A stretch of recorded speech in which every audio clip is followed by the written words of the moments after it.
Saya sangat yakin dan sangat-sangat percaya sekali bahwa 90% dari teman-teman yang menonton video ini pasti sudah mengenal jenis tanaman ini. Yang menjadi pertanyaannya adalah cara memproses daun ini supaya bisa menjadi pakan yang lebih berkualitas. Dicampur dengan bahan apa? Kemudian bagaimana cara memproses dengan baik dan benar sehingga kandungan nutrisinya semakin meningkat sehingga bisa lebih baik untuk pertumbuhan entok-entok kita. Jangan kemana-mana, ini penjelasannya.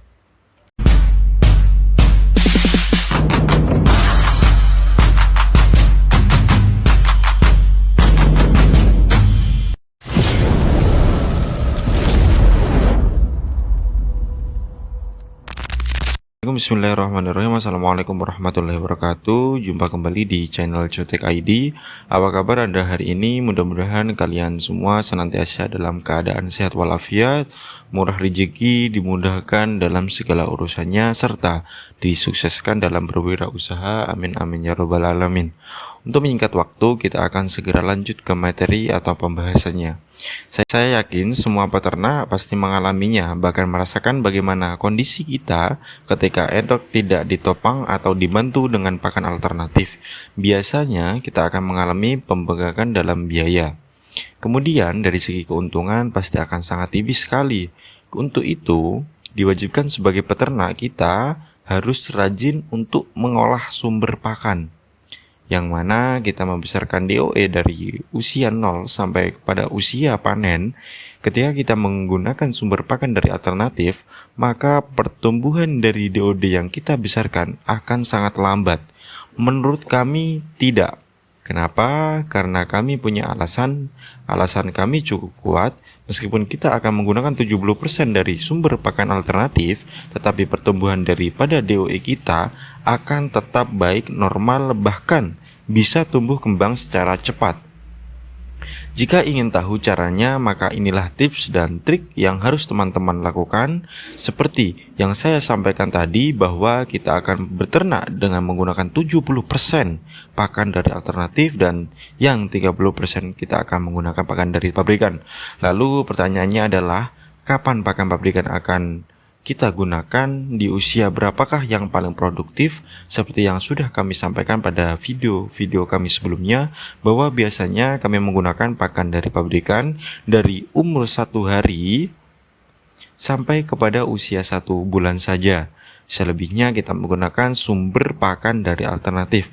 Apa alasannya? Karena ketika kita menggunakan sumber pakan dari pabrikan secara terus-menerus, bahkan dari usia 0 sampai kepada usia panen, yang akan terjadi kita pasti rugi.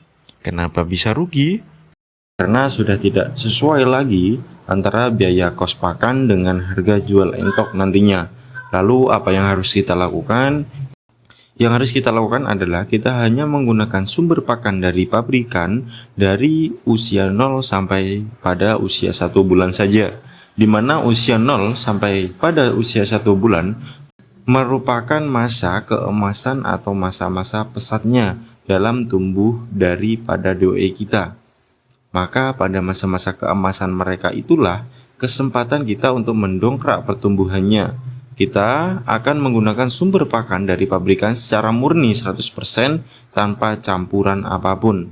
Karena kita sudah tahu bahwa ketika kita bertahan pada pakan pabrikan dari 0 sampai kepada usia panen, kita hanya mendapatkan keuntungan yang tipis. Maka mainkanlah kecerdasan kita untuk menggunakan pakan dari alternatif. Kami merekomendasikan untuk teman-teman memanfaatkan sumber pakan dari alam, yaitu jenis eceng gondok. Karena saya menyarankan teman-teman menggunakan eceng gondok karena selain nutrisinya sangat bagus, sesuai dengan kebutuhan yang diperlukan oleh entok. Eceng gondok juga sangat mudah sekali untuk kita dapat. Biasanya eceng gondok jenis apapun akan mudah tumbuh di pekarangan kita, di sawah kita, di ladang kita, bahkan di dekat parit-parit kita. Untuk itu, saking mudahnya kita untuk mendapatkan eceng gondok, sehingga kita akan sangat-sangat rugi ketika kita tidak bisa memanfaatkannya. Kemudian mengenai bagaimana cara memprosesnya, kita meracik pakan yang berbahan dasar dari jenis eceng gondok. Prosesnya cukup mudah. Jadi ketika kita sudah selesai untuk mengambil eceng gondok, kita cukup merajangnya atau bisa juga menggunakan mesin chopper. Dan untuk teman-teman perlu diketahui juga bahwa eceng gondok ini tidak hanya kita manfaatkan dari daunnya saja, tetapi batangnya juga harus kita gunakan teman-teman. Kemudian campuran yang terbaik untuk tanaman jenis eceng gondok ini supaya menjadi racikan pakan yang lebih berkualitas, saya menggunakan pakan jenis ikan laut teman-teman.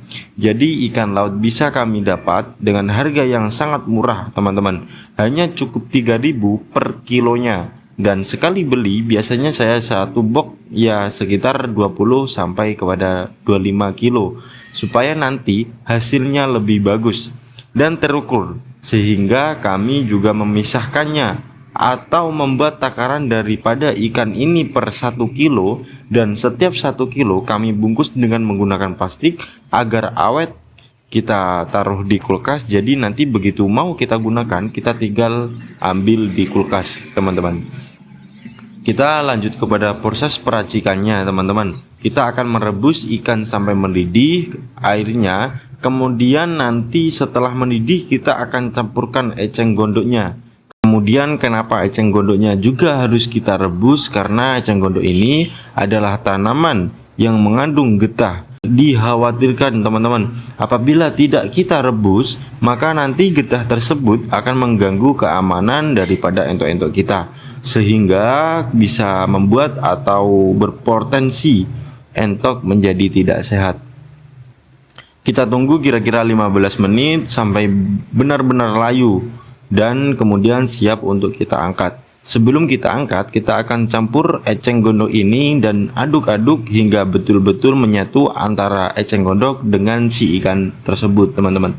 Setelah kira-kira bisa terlihat menyatu, kemudian kita boleh angkat kualinya dan kemudian dinginkan. Nah, jadi cara memprosesnya hanya seperti itu teman-teman. Sebaiknya kita campur dengan dedak, padi, supaya nanti entok akan lebih nafsu untuk memakannya. Tidak dicampurkan pun tidak menjadi masalah teman-teman. Jadi kalau ada dicampurkan, kalau tidak juga tidak. Kalau tidak ada juga tidak masalah. Jangan peternak itu mengusahakan apapun yang tidak ada. Kita manfaatkan tumbuhan alternatif apapun di sekeliling rumah kita teman-teman, apapun itu, entah itu daun pepaya, daun kelor, sebenarnya banyak banget. Jadi rugi ketika di lingkungan kita ada tetapi kita tidak bisa memanfaatkan. Kata saya itu sangat rugi sekali.